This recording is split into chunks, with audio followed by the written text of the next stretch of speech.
Senate passes bill to amend Terrorism Act 2013. House of Representatives yet to resume plenary after Easter break. And later on the program, as soon as possible, as soon as the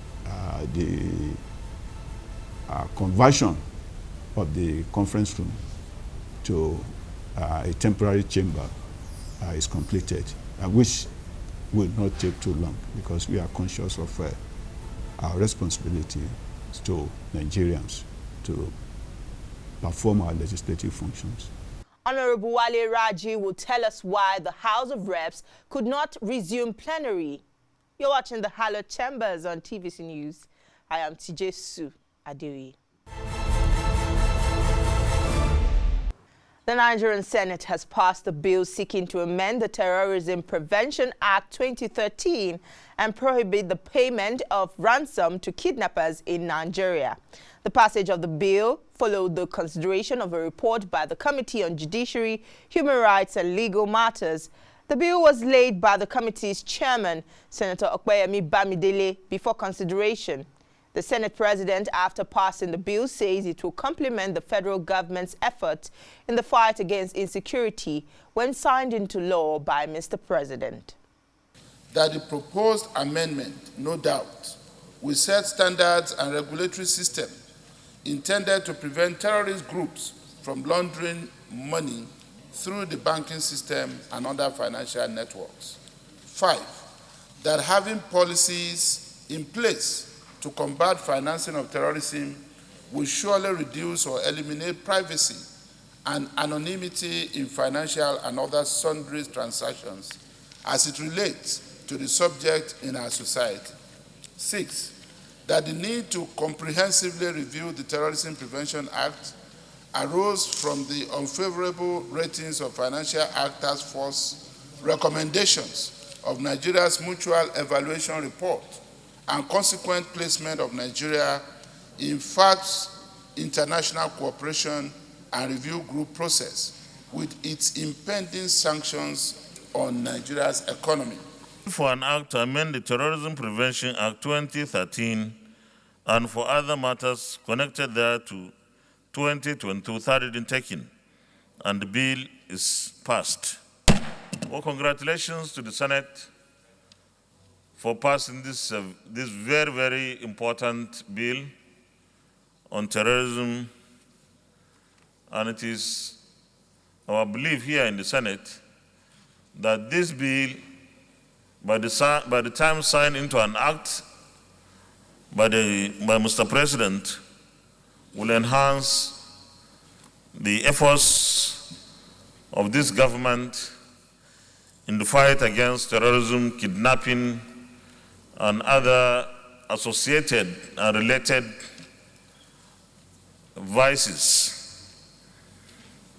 This is one bill, one piece of legislation that can turn around not only the security situation in Nigeria, but even the economic fortunes of our country.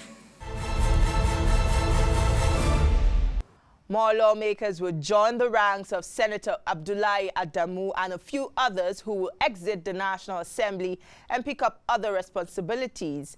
The latest is Senator Uba Sani, representing Kaduna Central, the chairman of the Senate Committee on Banking, Insurance and Other Financial Institutions. He has informed his colleagues that he intends to switch from the legislature to the executive and run for the office of the governor in Kaduna State. He was at the International Conference Center accompanied by supporters to get his nomination and expression of interest form to contest on the platform of the APC. You are following what we are doing in National Assembly. You will agree with me that I have done virtually everything I promised to do for my own constituency. As I'm talking today, by the grace of God, I'm the senator with the highest number of bills assented by the president. And at the same time, if you check my constituency project, I think I should be among the senators that are leading in this country. So having done what I need to do at the level of the National Assembly, I believe I need to come out openly and support what my governor have done in Kaduna State. Honorable Olubumi Tunjojo, representing Akoko Northeast Northwest Federal Constituency of Ondo State, says his representation will be about the interest of the people that elected him, especially women and youths. He said this when he addressed members of his constituents that visited him in Abuja. God has used us to be able to facilitate massive construction of roads. In Akoko solar project, water project, we've been able to build so many schools. We've been able to health center renovation, ambulances, and employment opportunity to facilitate employment, empowerment for market women, and a lot of things that God has used us to do to the glory of God. A lot of human capital development projects and infrastructural developments that God. The ongoing renovation at the National Assembly has made it difficult for the House of Representatives to hold plenary. After the Easter break, when the Senate resumed plenary, the House of Reps members did not sit, and it is unclear when they will resume plenary. Joining me now is a member of the House of Representatives, Honorable Wale Raji, representing Epe Federal Constituency in Lagos State, and he is the Chairman House Services Committee. It's good to have you on the program. Thank you very much. Why didn't the House of Reps resume on the 26th as planned? As you are aware, the renovation works have started,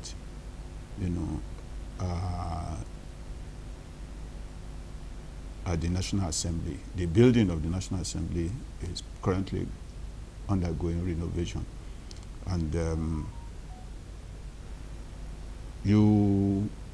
it's public knowledge that the building, housing the two chambers, is long overdue for renovation, because since 1999 that the building was constructed, it has not seen any major renovation. Leading to the embarrassing situation we experienced during the last rainy season, when we had the roof leaking, So the contract for the renovation, general renovation of the building has been awarded by the Federal Executive Council. It's being handled by the FCDA on behalf of the National Assembly. And the renovation will include the redesign and the restructuring of the chambers, the two chambers. The present sitting arrangement is not too conducive for our legislative work. So therefore, the chambers, the two chambers of both the Senate and the House, will be restructured. So the contractors have already moved in, and that necessitated, the deferment of our resumption date to allow for the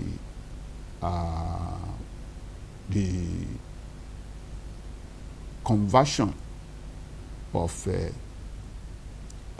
two conference rooms in the House to be used as temporary chamber for the House of Reps, and another big conference room for the Senate. But the Senate did sit in the course of the week. Yes, but you also notice that they did not sit the first day that they're supposed to resume, because we lost a member, and it is tradition that when you lose a member of either of the two chambers, we do not sit in memory of such of the deceased, so that necessitated our not sitting, on that day. There is outrage over the money budgeted for the renovation. People say the 37 billion naira earmarked is rather outrageous. Well, I'm not in a position to give details about the costing because the contract is not being managed by the National Assembly. As you are aware, the building is owned by FCDA, so we are more or less like tenants in the using the building, so the renovation is being handled by FCDA. But we're yet to see any rehabilitation work commence on the complex. I'm aware that the contractors have started moving in, and as you are aware, I mean, big contract like this, preliminary works, they've started their preliminary works, so I'm sure very soon you will see them in full swing. As the chairman of the House Services Committee, how feasible is the 16 months projection for the completion of the rehabilitation work? Well, I'm sure that I know that they are working on the roofs. I mean, the roof of the chambers, of the two chambers, and they are also working on the other parts of the building. And in particular, the chambers, they are reconfiguring, the sitting arrangements in the two chambers, I mean, as you are aware, the present design is not too conducive, for our to carry out our legislative work, so. But the full details, like I told you, we are not involved in the management of the contract, the award of the contract, the costing and other details, were done by the FCDA. So I will advise that you meet the officials at the FCDA. This will certainly cause a whole lot of inconvenience for legislators. How are you adapting? Well, definitely it's part of the sacrifice we have to make during the period of the renovation, so, but already 2 conference rooms have been identified and they will be converted to the temporary chambers. So when do we see members resume plenary? As soon as possible, as soon as the conversion of the conference room to a temporary chamber is completed, which will not take too long because we are conscious of our responsibility to Nigerians to perform our legislative functions. But let me also add that it's just plenary that is affected, so other committee assignments are still ongoing. The House lost one of its members during the Easter break. Tell us more about the man, Epe. Well, it's most unfortunate that we lost Honorable Epe from Cross River State. Epe was a very quiet person and very friendly, very friendly. He related very well with everybody, during his lifetime. It's so unfortunate that we lost him, and at such a relatively young age. I think he was about 58 or thereabout, so may so rest in peace. I commiserate with members of his immediate family and the people, the government and people of Cross River State. We are going to miss him a lot, He was such a gentleman. But the tradition of the parliament has not been observed in the House by adjourning in honor of the dead. Yeah, because the day we were supposed to resume, we did not resume on that day. And as you may be aware, that tradition has been observed in the Senate. Your party is getting knocks over the high cost of nomination and expression of interest forms. Well, the fees were fixed or determined by the party, the leadership of the party. I think the leadership of the party, is in better position to comment on that, But as a member of the party and a loyal and a committed member, I reserve my opinion about it. So I will advise that. Are you not worried that this will exclude those that cannot afford it? Well, like I told you, I think it's better that you direct the question to the leadership of the party. Aspirants are now rushing to obtain the forms. Have you also obtained yours? Well, definitely within the limit of our ability, we have performed. We have performed well, and given the feedback that we receive from my constituents,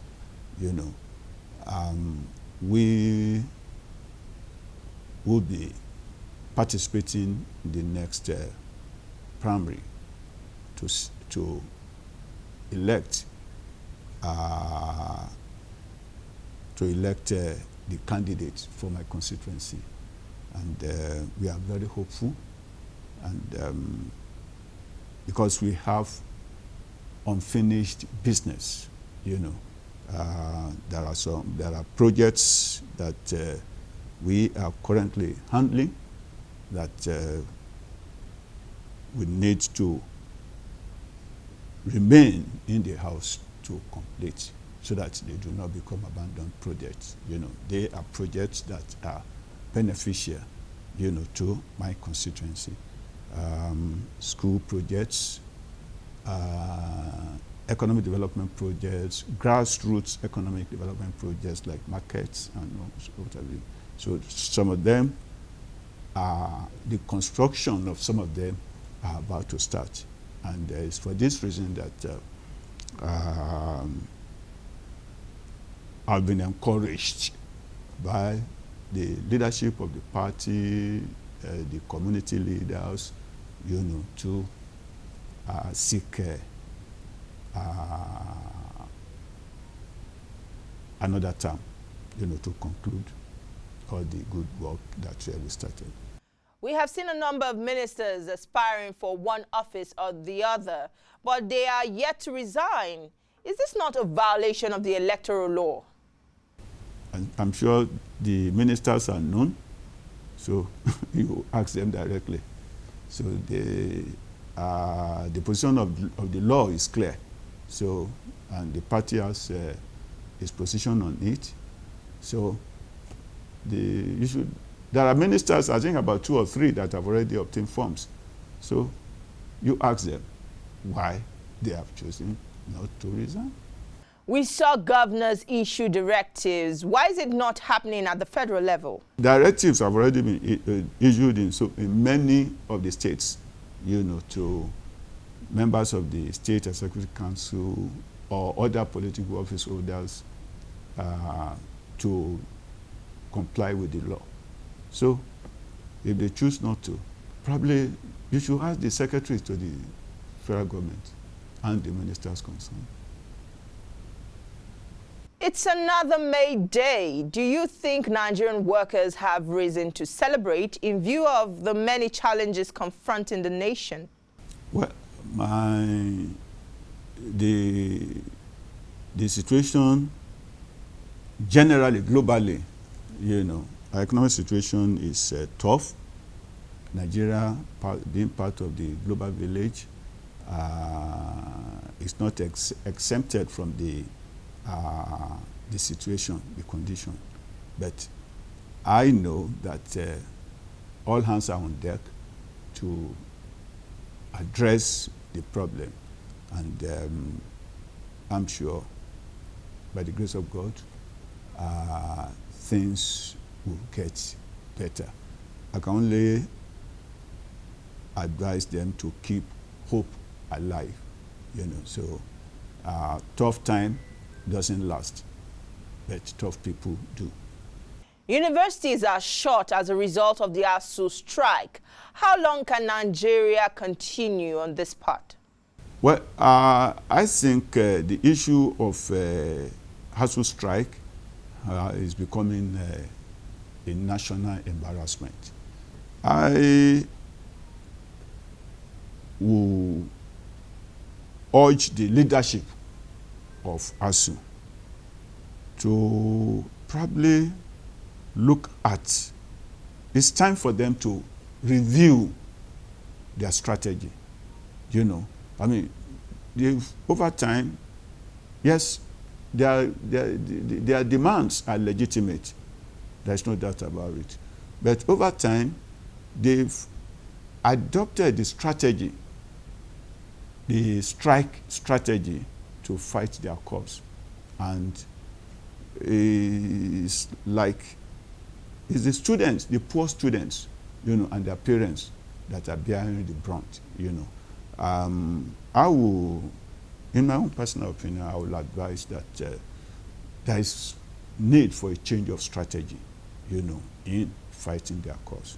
And on the part of the government, I will urge the federal government, in the interest of our poor children, who are the victims of this disagreement, prolonged disagreement between the ASUU,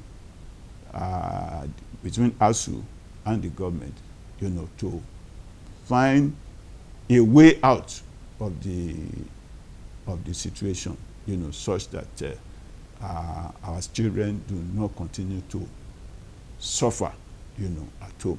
And also that they are not growing younger. I mean, it's becoming embarrassing that students only know the time they enter the university. They are never sure of when they will graduate. I mean, and that's most unfortunate, You spoke of a new strategy, but labor unions have consistently said strike remains the only language the government understands. But the question is, they have adopted that strategy over the years, and it doesn't seem to be working. So, I mean, I'm not justifying, government's inability to resolve the issue, but then, I mean, those who bear the brunt of the whole disagreement, are the students and their parents, So that calls for a review of strategy. What other strategy would you recommend? Dialogue.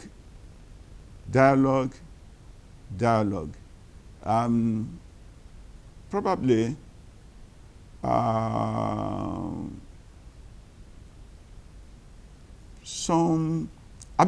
for as long as the students are not kept out of the campus, and they are not denied,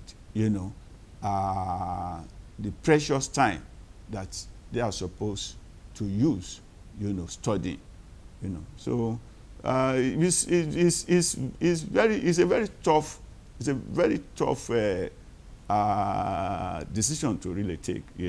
It's very tough, because I know that the union will be saying that, look, with the poor facilities, how do they give their best, to the students? But I still feel that there can still be a way around it. The Nigeria Labour Congress has also threatened a nationwide strike in support of ASUU. Could that be the solution? It's the same thing. It boils down to the same thing. You know, strike, strike, strike. I don't think it's in the best interest of everybody at the end of the day. Because, look, the system, the whole essence of the ASUU struggle is to improve the system. But in the process of improving the system, adopting strike will further worsen the situation. That by the time you probably call off the strike, this situation will be worse than when you started. You know, so if you can find a way around it such that the situation does not degenerate further, you know, and become more complex, you know, to resolve. And the government says it is invoking no work, no pay rule. I think the government should be reconciliatory, you know, in handling the matter, you know. So as one is appealing to ASUU to reconsider the strategy, you know, or to consider other strategies other than strike. At the same time, I think the government should also